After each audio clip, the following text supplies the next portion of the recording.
Olá! O tema de hoje é um dos conflitos ideológicos e até espirituais mais longos e intensos da nossa história.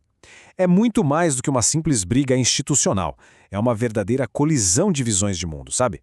De um lado a gente tem a Igreja Católica e do outro a maçonaria, e o ponto central é que elas parecem se excluir por natureza.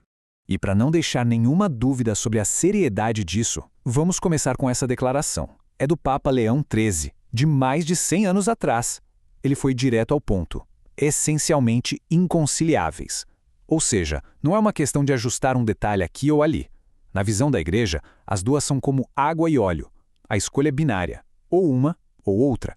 Para a gente entender de onde vem essa posição tão firme, vamos seguir um caminho bem lógico. Primeiro, um pouco da história desses 300 anos. Depois, a gente mergulha nas doutrinas, no que cada uma acredita. Em seguida, vamos ver como essa briga foi parar na política e na sociedade. Aí, olhamos a lei da própria igreja sobre o assunto e, por fim, a gente tenta entender por que, até hoje, essa questão continua tão viva.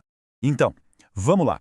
É importante entender que isso não começou ontem. É um confronto que vem se desenrolando há quase 3 séculos. E a raiz de tudo está aqui. Não é uma briga por poder ou por território. É um choque sobre a fonte da verdade, com V maiúsculo. A Igreja defende que a verdade vem de Deus, é revelada.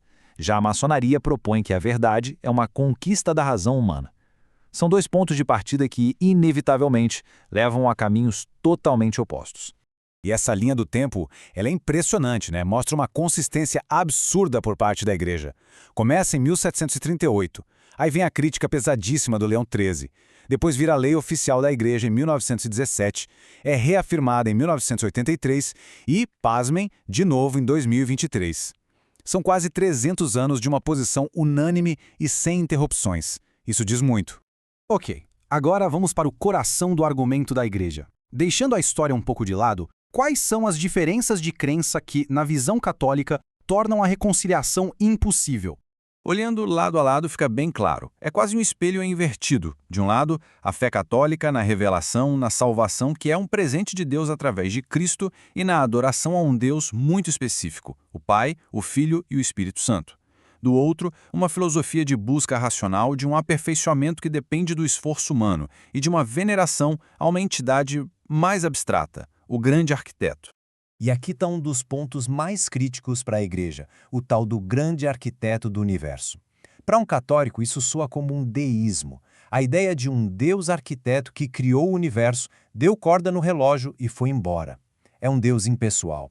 Isso leva ao que a Igreja chama de indiferentismo religioso, que é a ideia perigosa de que tanto faz o Deus que se adora.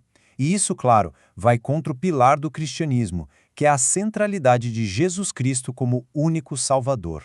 Outro ponto de choque fundamental é sobre a natureza humana. A maçonaria propõe que a pessoa pode se aperfeiçoar moralmente por conta própria, com esforço e virtude. A Igreja olha para isso e diz, espera aí, isso soa como uma heresia antiga, o pelagianismo. É a ideia de que a gente pode se salvar sozinho. Do ponto de vista católico, isso basicamente anula a necessidade da graça de Deus e do sacrifício de Cristo na cruz. E essa batalha de ideias não ficou só na teoria, não. Ela transbordou para a vida real, virando uma verdadeira disputa pelo rumo da sociedade, principalmente lá no século XIX. A forma como os papas da época falavam era, sem rodeios, uma linguagem de guerra. Eles enxergavam a maçonaria como motor por trás de movimentos como o liberalismo e as revoluções que queriam, no fim das contas, demolir a influência cristã na sociedade e construir uma nova ordem baseada apenas na razão.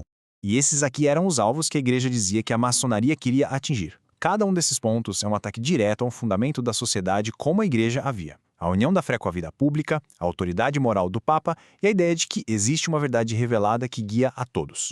É claro que a maçonaria tinha a sua versão da história. Maçons influentes como Albert Pike se viam como os mocinhos, os defensores da liberdade e do progresso contra o que eles chamavam de obscurantismo da Igreja. A narrativa deles era de libertação, não de conspiração. Só que aí, para a Igreja, apareciam declarações como essa, vinda de dentro da própria maçonaria. Isso era a prova que faltava.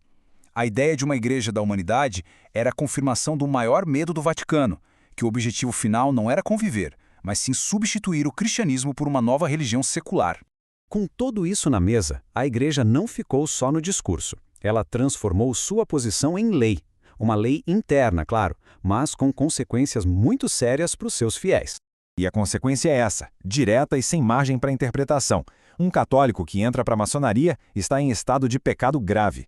Na prática, isso quer dizer que a pessoa não pode, por exemplo, receber a comunhão, que é o coração da vida de fé católica. Essa tabela mostra bem a evolução da lei. O Código de 1917 era bem explícito, chamava de seita maçônica e a pena era excomunhão na hora. O Código mais novo, de 1983, usa um termo mais geral. Mas, para não ter confusão, no mesmo ano o Vaticano publicou uma nota dizendo: olha, essa regra mais geral se aplica sim à maçonaria. Ou seja, o jeito de escrever mudou, mas o resultado final é o mesmo: pecado grave. E esse é um ponto fundamental. Essa proibição não é algo que um padre ou um bispo local possa simplesmente ignorar ou autorizar. É uma lei universal da Igreja, que vem de Roma. A decisão vale para todos os católicos, em qualquer lugar do mundo. E ponto final. Chegando ao fim, a gente se pergunta, mas por que isso ainda é tão relevante?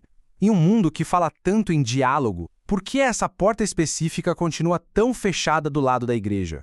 A resposta é que, no fundo, a questão central nunca mudou. A briga continua sendo sobre quem ou o que tem a palavra final sobre a verdade e a moral. É a revelação de Deus, guardada pela Igreja, ou é a razão humana que a maçonaria tanto celebra? E essa é uma divergência que não dá para resolver com um aperto de mãos.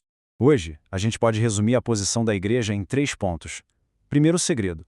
A pergunta é: se é só uma fraternidade que faz caridade, por que tantos segredos e juramentos tão sérios? Segundo, o que a Igreja vê como um laicismo agressivo, ou seja, um esforço constante para tirar a religião da vida pública. E o terceiro, talvez o mais importante hoje em dia, é o relativismo.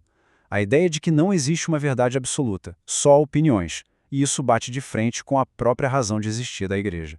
E assim o esquadro maçônico e a cruz cristã continuam sendo símbolos de 2 projetos de mundo radicalmente diferentes. Um focado na construção do ser humano por suas próprias forças, o outro na redenção do ser humano pela graça de Deus. A grande questão que fica no ar é se essa tensão é na verdade uma parte permanente da nossa cultura, uma espécie de guerra fria filosófica que talvez nunca tenha um fim.